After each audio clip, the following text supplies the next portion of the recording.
Hello, my name is Seth Getz, and I'm with NuVescor, and we are a mergers and acquisition company working in the manufacturing space. And we like to bring on different people who are experts in their own particular field to talk with them about what's going on in the marketplace, information that they have that would be useful to other people. And today we've got with us Ron Hesse. And Ron is someone who, every industry has those people who just seem to know everybody and everybody kind of knows them, and they're a major connector of people. And Ron is one of those guys when it comes to the automotive industry worldwide. And he has a company called globalautoindustry.com, and that is the leading business intelligence source for the worldwide automotive industry. And the number of companies he talks to, the number of is just amazing. But the information that he gives out is used by executives from around the entire industry, around the world, to be able to know what's going on. So, Ron, thank you so much for joining us here. Thanks for having me.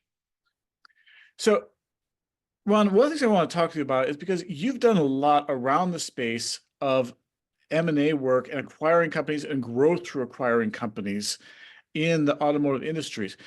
And can you explain a little bit what is some of the key benefits of pursuing an acquisition? Because companies have the opportunity to either grow organically through just, hey, let's see if we can get some new customers on, which is the normal course of business. But then there is, let's grow by acquisition. Can you explain it and get us a little bit into the mindset of a business owner who's thinking about those two options? That's a good question. And I guess I kind of look at it as what you just said is you can grow the company yourself. And what I'm going to do is I'm going to kind of take two different approaches. One is if you want to grow, expand, you can look at greenfields, which basically says you're going to set up your own, let's say, a new manufacturing plant nearby or somewhere across the country or somewhere internationally to access a market. Mm-hmm. Or you could take the route of an acquisition. And of course, there are two different ways to go. A greenfield, you're going to probably get what you're looking for, meaning you get the design, you get to fulfill the needs of your customers just the way it is. Whereas an acquisition can get you there much quicker, but you also are buying something that's slightly different. Mm-hmm. And so a greenfield can take longer, but an acquisition can get you into a marketplace much quicker. And there's a lot of benefits, of course, to an acquisition as well. So one of the prior ones, it was just speed of growth. I mean, you step into an existing growth pattern, existing book of business, That's right. existing customers. What are some of the other reasons why you would consider a acquisition that would be a benefit? Well, there's a number of reasons, and one is, you're entering a new market perhaps. And if we take domestic versus international, since we focus on the international aspect, both buy and sell side, if you're a U.S. company, let's say, and you want to grow your footprint beyond the U.S., you're looking at new markets. Mm-hmm. An example is setting up a location in Mexico. And it's not all about cheap labor. Mm-hmm. Mexico has free trade agreements with 80 different countries around the world, 70, 80 different OEMs, truck OEM plants there. So the market is there. If you're already in Mexico, and again, I use Mexico here as an example. If you're already in Mexico, you can expand the market to take advantage of the different automotive regions, let's say, within Mexico. Another reason is to add additional manufacturing capacity. Mm-hmm. And, to build again a greenfield, your own manufacturing facility can take X amount of time. Whereas if you buy an acquisition or you acquire a company that already has manufacturing capacity, that's an asset. Another reason to do that is acquire new customers. It's a great way to, and sometimes it's even cheaper than to hire a new sales force to take the whole process, how long it takes to become a supplier to a potential customer. Whereas if you buy a company, it's an existing customer base. and that can be very advantageous. You can also buy a company for talent. And in Silicon Valley, they coined a phrase called acqui-hiring. And so you get access to a skilled talent that perhaps you might not be able to have access to otherwise. And just take for a moment the current AI, artificial intelligence. There Mhm. is there are a lot of acqui-hiring taking place in that space because they can't get enough talent. Mm. So that's acqui-hiring is definitely another reason. And engineering talent is what the automotive industry has been facing for many, many years, skilled labor. So these are all good reasons. Acquiring new technology. And for example, when the automotive industry started its shift from the ICE engine, the internal combustion engine over to electrification, the EVs, you know, all these suppliers were looking for, well, do we develop our own, let's say, EV motors Mhm. or other EV related products, or do we buy perhaps startups or existing companies that have that expertise already in house? So, that's an example of buying new technology. Um, Another area is expanding product offerings. So if a company is a natural fit, if they have products you are currently not offering, and that allows you to increase sales of these new products to your existing customer base and your products to their existing customer base. That can be a very good win-win for both companies. Another reason is Complementary offerings there in a sense. definitely Mhm. exactly because every automotive company is always looking to increase its revenue per car, Mhm. and you can do that by adding new product lines and things like that. Another reason for acquisition is access to supply chain. And to give you a good Mm. example right now, there's access to a supply chain of raw materials. But if we use an example of batteries or battery technology, right now that's in the hands of the Chinese. Mhm. And so you can either start from scratch in developing your own, or you can look at buying companies that have already developed some of these areas, products. And so access to the supply chain is very important as well. And then again, there are other strategic and opportunistic reasons why companies make these decisions. But there's just a slew of opportunities to look at acquisitions. And again, um, for us, because we're part of our company is very much heavily involved in global M&A, we run across these reasons and many others. But these are just a few to get you Yeah. going. There's a really good comprehensive list, and you talk about capacity building, buying a list of clients, buying the relationships, buying the supply systems, buying the trade relations. I mean, there's so many things. Buying the technology. I'm just thinking about um, Tesla a couple of years ago with all their innovation, with all the stuff that they've done. They bought that company. I think it's Maxwell, the supercapacitor company, because while they had batteries and they had electronic motors that they had done, they wanted this ability to have supercapacitors. And the world leader in that area was this company, Maxwell. And so they said, instead of trying to go from the ground up, let's just buy Maxwell. And that put them forward of a lot of other competitors in the same marketplace because they had access to those capacitors. So yeah, there's lots of. Exactly. Yep. You brought up the term, and actually I've never heard this term before, but it's such a good one. Acqui-hiring, Yes. where you're acquiring a business because they've got a team of people. And you know, uh, hiring a team of people is hiring a community, and a community is worth more than one person. Because yeah, you may be able to hire one brilliant person, but hiring a team that knows how to work together and knows how to produce together, that's a really significant asset. So there's a lot of reasons to actually go down this path of acquiring versus trying to grow in an organic way. That's exactly right. Yep. Let's talk a little bit about this, because you've been talking about, and you mentioned Mexico, but there's international versus domestic. Let's talk a little bit about this, because you can do this. I'm going to go back to Tesla here, because Tesla is well known for, they're going to set up a new gigafactory in China, a new gigafactory in Germany. They're going there and saying, let's buy some land, let's build a factory there and come in and take our brand there. That's an approach. But then there's also saying, you know what? There's this company that is already there, that already has brand recognition, that already has all this set up, ready to go. If we buy them, then we can take some of these other advantages and go that way. So talk to us about domestic versus international and how that works and how you kind of decide that.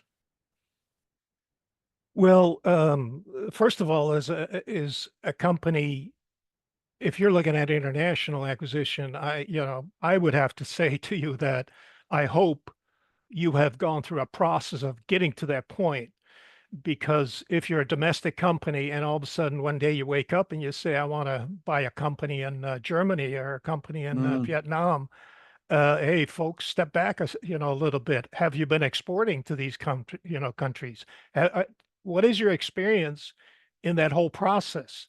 If you've got talent on your team that has been involved in international sales, international shipping, then that is a process that allows you to then go to the next step and say, hey, look, we want to be more of a local player in these markets because there's more market share to be had. So, you can't skip certain steps because then they can become very difficult. And, I think you mentioned, well, a couple of issues are, whether it's a legal environment, a cultural environment. And I'm going to give you an example of a company we were dealing with this year. It was a Asian company that wanted to buy a European company. And the European company was very well automated. They are very profitable, had, a tremendous company, let's say, automotive supplier. The Indian company, excuse me, the Indian company was growing very rapidly. However, they had only done limited exports. They were growing very well within the marketplace. And then the next thing we knew is they sent a person to Europe to become their head of sales, which is a good step. But they immediately wanted to get into acquiring a company in Europe. Now, once we set up a number of meetings, there was a lot of good interchange between the companies. But then they made an offer, very quickly made an offer. The offer was a lowball, which insulted the owners. I mean, really, it was very low. But then they came to me and said, hey, look, the buyer, the seller doesn't understand. We've never done this before. In fact, we don't even have anybody that, and the company was in Spain, we don't even have anybody speak Spanish. And I looked at that and I said, are you kidding me? I mean, you have gone from a domestic company to wanting to control an operation in Europe, and you haven't even thought about the planning process. And so, but they couldn't understand that. And I thought, well, you're just not ready. And so you have to continue to be planning years out, go through the process so that when you're ready to acquire a company, that your team is prepared. And anybody can learn another language. That isn't it. But you also have to learn the laws. You have to learn HR issues. How do you deal with the people on the floor? How do you get all of your departments in your local at the headquarters to be able to communicate with the different departments at the company that you're buying? So there's so many different issues that we could go into, but the point being is they just weren't ready. And so going international, it's a process and it's a learning process. And the more you learn and the quicker you learn it, the more successful I think you will be. It's a great way to be able to, as we mentioned, a number of these factors, why you want to acquire, whether it's in the US or abroad. So many good reasons why you want to do it, so many benefits of it, but you've got to be prepared. You cannot go off at this thing and just say, oh, let's try this. This is not a minor endeavor. This is a massive undertaking, both expensive and it requires a lot of work beforehand to actually make it work properly. No, exactly. And I'll just give you a couple of thoughts just to keep, it's very simple thoughts. And for the last 30 years, I've been saying these thoughts. You know, as an American company, if you say, I want to ship something UPS to, let's say, if you're into Detroit, let's say in the Motor City, you want to ship a package, a small package from Detroit to Indiana, that's a simple process. But if you want to ship that same product across the border to Windsor, okay, now we got a few more issues we're dealing with. Well, Mhm. just imagine if that simple example on logistics issues that you're dealing with. You have to have internal people that can identify the other companies or third parties that can help you, that are best suited to be able to help you. But internally in your company, your people have to be prepared as well.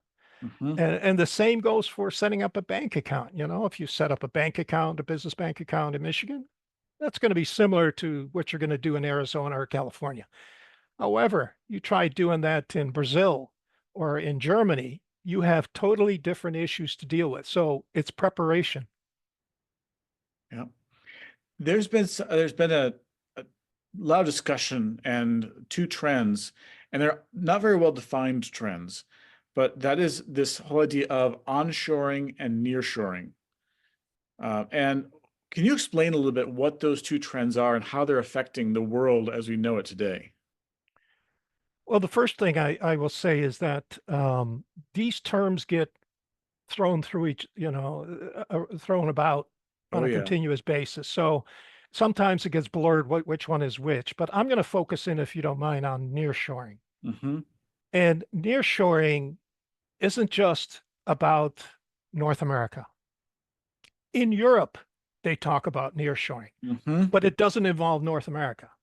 And I'll give you these two examples. So in North America, nearshoring is about it really came to the limelight, although it's been around for a long time. It really came to the limelight because of COVID, the supply chains, but also prior to that, the US-China trade war, also because of the USMCA free trade agreement. Mm-hmm. And so nearshoring, if we look at it, what it really means is looking at your supply chain and saying, what can we bring closer to home? And an example of that is you've been sourcing products, certain components out of, let's say, China or out of Asia. What we found out during COVID is some of that stuff sitting on a boat for 6 to 8 weeks and you don't have access to it. Well, if it's being produced here through nearshoring in the US, perhaps that could be then the onshoring. If you produce it here in the US or Mexico or Canada, now it's within a truck drive away. And so that's not 6 to 8 weeks or whatever it takes, or it could be sitting on a dock in a foreign port.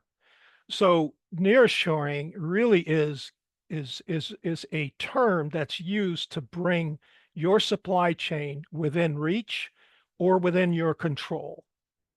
And that is the easy way to put it. There's a lot more you can discuss.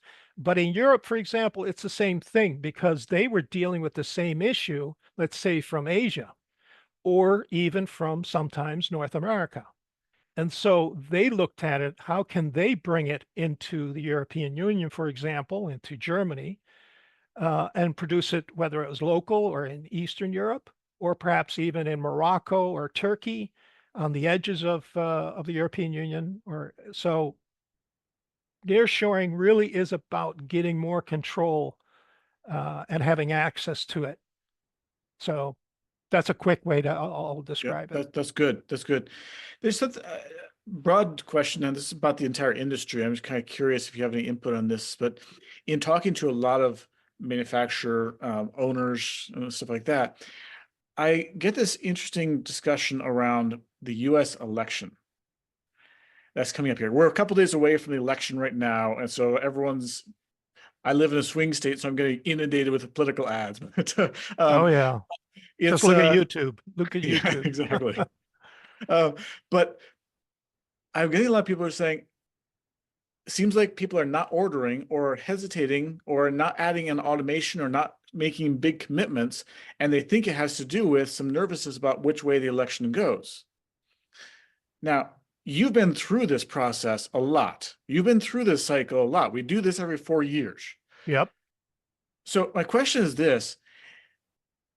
There's many people who think that in the first and second quarter, a lot of those orders where they were hesitant will flood through the system again and kind of bring back that no matter who gets elected. So my question is, do we expect that? Is there always a slowdown around the uncertainty election and it will break loose after that? And is there a dramatic impact based on who ends up winning? Well, the first part is yes. I mean, all the rhetoric in the election just scares the bejeebies out of everybody. It just, Yep. and remember, every company is not a cold entity; it's people, Yes. and sometimes they make emotional decisions. So, and then they go home and read, the newspaper, or they hear it through the media, and all hell's breaking loose. Bottom line is business goes on. Mm-hmm. And I always look at it this way. It's my mantra. Chaos is opportunity. And in M&A, it is so true. And so the election, going back to your last question, whoever wins, a lot of it will be the same. There will be changes. There's no doubt. Mm-hmm. But when we look at the automotive industry, for example, the U.S. still has a significant, because remember, markets are key. And we are a very valuable market. The world still looks at the U.S. China may build and sell more cars than, I think they sell 35% and produce 35% of the market cars in the world. But the U.S. as a single market is still a huge trophy. Everybody wants to, they want to be here. At the same time, they have to be here because of certain local content rules in the USMCA. But the reason I say this, coming back to that last question about who wins, will it have an effect? There will be effects, but business goes on, business Mm-hmm. adjusts, business will find ways to take advantage of the opportunities. So it doesn't worry anything for me. And one more thing I'll say about chaos, the elections create chaos, but so has the last 5 years of the transition from ICE to EV. Mm-hmm. And that has been a bigger and will continue to be a bigger issue for the industry than an election. Yes. Anything you want to say? I mean, you're exactly right about the chaos that produces. Anything you want to say about what's going on in that area and what people are feeling around that? About what now? The EV versus the ICE. Oh, well, I'll tell you, that's like the major earthquake shift through the industry worldwide, because it has delayed effects in certain parts of the world. I'll highlight a couple of parts in around the world. In the US, we see it happening. Living here in Michigan, we see what kind of effect it's had up, down, left, right on the big three in Detroit, but also the other car companies here in the US. If we look at, for example, India 5 years ago was down in the automotive industry. It wasn't really exciting. It wasn't growing that much. But when that transition was about to take place, Indian companies really stepped up their game. They didn't have the technology. They don't have what China has, but they put their head, to the grindstone and went out. And now Indian companies, for example, are very profitable. They are now going global. Their market is growing. That's one example. If we look at Europe, it's had a negative effect because a lot of the European companies were top heavy. For example, in Germany, suppliers, which have always prided itself on over engineering everything that they do, and that when times are good, that's a good thing. Mm-hmm. However, when times are bad, like they are now, you've got companies, for example, that are in distress situations, not because they have bad products. They have great IP, they have great assets, but they're top heavy. They just have too many people, and so there's really great opportunities. Again, chaos equals opportunity, great opportunities to acquire companies in this place because they also have gone through they're going through this changeover from ICE to EV. But again, if you're caught flat-footed, you're going to be distressed. And a Mhm. lot of companies in Europe are. Now, it doesn't mean every company in Europe, but a lot of those small to mid-sized firms represent great purchasing opportunities because they have assets. So it depends on which market around the world you're looking at and how they're faring. Some markets around the world are doing just phenomenal, others are not. And then just don't forget the China wave, Mhm. and that will have an effect on everything and everybody. It already has. And so, you got to keep track of that as well. I really like what you're saying about chaos is opportunity. And in so many ways, that is the case because good times, you can do business, of course, in good times, it's easy, but when it's difficult times, that's when it really stands out. And in many ways, the times when everyone else is fearful is the time to acquire other businesses. That's the time that really you can make the best deals and the best opportunities to pick them up at that point in time. It is. And if I could add one more point to that, Mhm. and that is when this wave started, the transition, a lot of companies and a lot of suppliers, of course, because they follow the car companies' leads, a lot of the suppliers went all out in investing in these new areas to the point of overinvestment Mhm. and really are hurting. The There are others because remember in 2030 there was the White House directive basically that said X% of our cars will have to be EVs.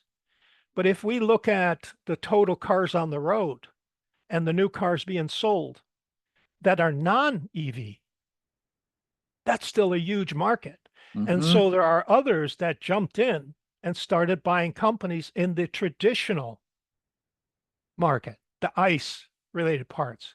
Even though 4 or 5 years ago, that market should not exist in the future. Well, now all of a sudden, it's, you know, it's kind of up in the air. EVs are an area where we're going, or who knows what other technology would take its place.